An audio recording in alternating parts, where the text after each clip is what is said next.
has to be deep. And deep moves you tectonically, and it's not a trivial thing. But that's better than happiness. Psychologist, author, podcast host, emotional volcano? Jordan Peterson is known for his deep thoughts and wild politics, but he's also known for breaking into tears when least expected in the middle of interviews. Mediaite presents Jordan Peterson Can't Stop Crying. Number 8. Peterson chokes up while telling Piers Morgan about what it's like to be Jordan Peterson. And what's the best thing about you? The best thing about being me? Yeah. It's overwhelming, really. Well, the deep appreciation that people have for what I've been doing. It's stunning. It's soul-destroying, but it's amazing. Is it not soul-enhancing? I mean, I feel it when I do interviews with you, the reaction I get from people, just how much you mean to them. I mean, I can imagine it's soul... Yeah, well, that's a bit much, I mean, look, when I go, wherever I go, it's so strange, because wherever I go, it's like I have friends there, because I walk down the street and people wave at me and, they call out my name, and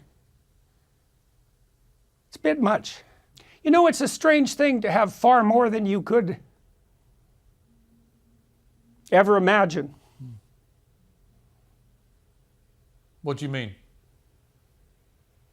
Well, that's my life. I have far more than I could ever imagine.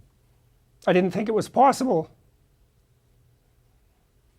I mean, you've become somebody who, in the later stage of your life... Now you did it again. You got me again. It's very interesting. I mean, you are an emotional person. I know that. But I think it's also interesting to me what makes you emotional. It's an amazing... imagine someone gave you everything you could possibly imagine. Yeah. And more. Well, that's the situation I'm in. Number 7. The tears flow as Peterson waxes poetic on pain, love, and truth. The most fundamental reality is pain. Yes. Is there anything more fundamental than pain? Love. Really? If you're in pain, love and truth, that's what you got. And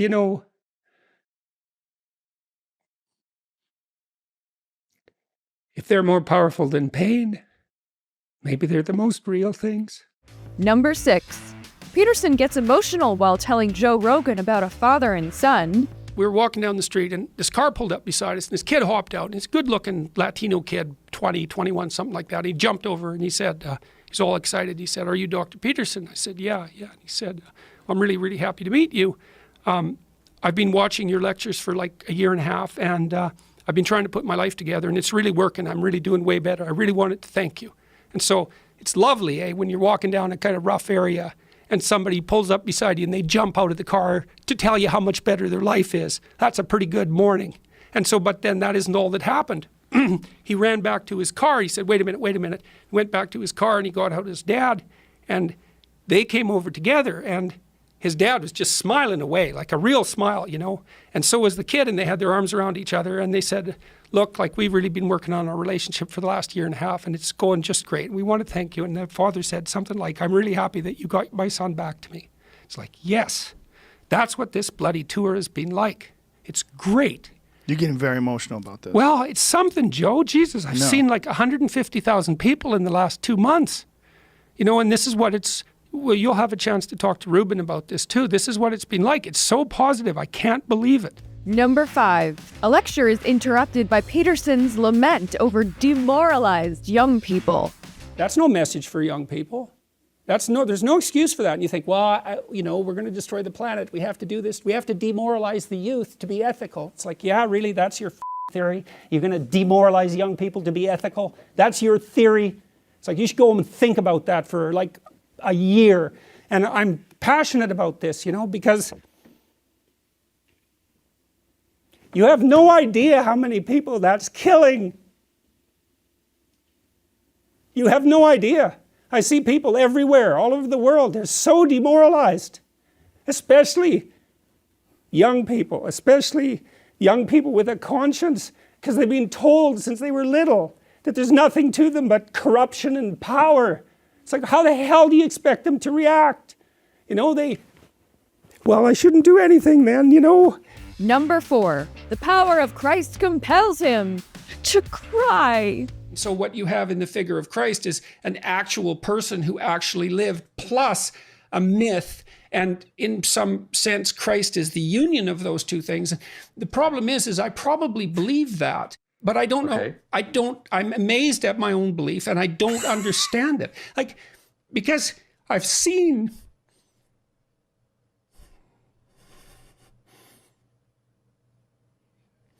sometimes the objective world and the narrative world touch. That's Jungian synchronicity. Yeah. And I've seen that many times in my own life. And so in some sense, I believe it's undeniable. We have a narrative sense of the world. For me, that's been the world of morality. That's the world that tells us how to act. It's real. Like, we treat it like it's real. It's not the objective world. But the narrative and the objective world touch. And the ultimate example of that, in principle, is supposed to be Christ. But I don't know what to... that seems to me oddly plausible. Yeah. But I still don't know what to make of it. It's partly because it's too terrifying a reality to fully believe. I don't even know what would happen to you if you fully believed it. Number 3, Peterson gets biblically weepy while talking about God's revenge. You really want to know what I think? I think it's revenge against God for the crime of being. That's really what I think.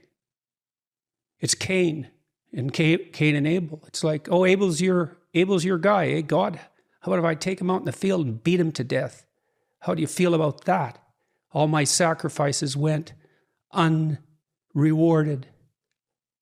Yeah, it's like, yeah, that's what it is at the bottom of the hell of things. Number 2, the very mention of pubescent girls summons the lump in Peterson's throat. And I have my tendency to feel a hell of a lot more sorry for a set of confused, isolated, and lonely pubescent girls who have no one to love them enough to help them appreciate who they are than I do for one overprivileged and unfortunately confused narcissistic Hollywood star. And number 1, don't ask Jordan Peterson how he's doing unless you really want to know. So the question I was going to, is pretty much that is, what is a better question for me to ask you if I'm checking in on you? Because we asked that question with good intentions. Are you happy? What's a better question for me to ask Jordan Peterson? How are you doing? How are you doing? How are you doing?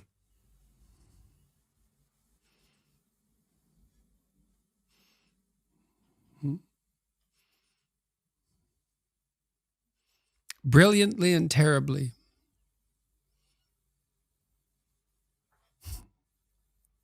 That's...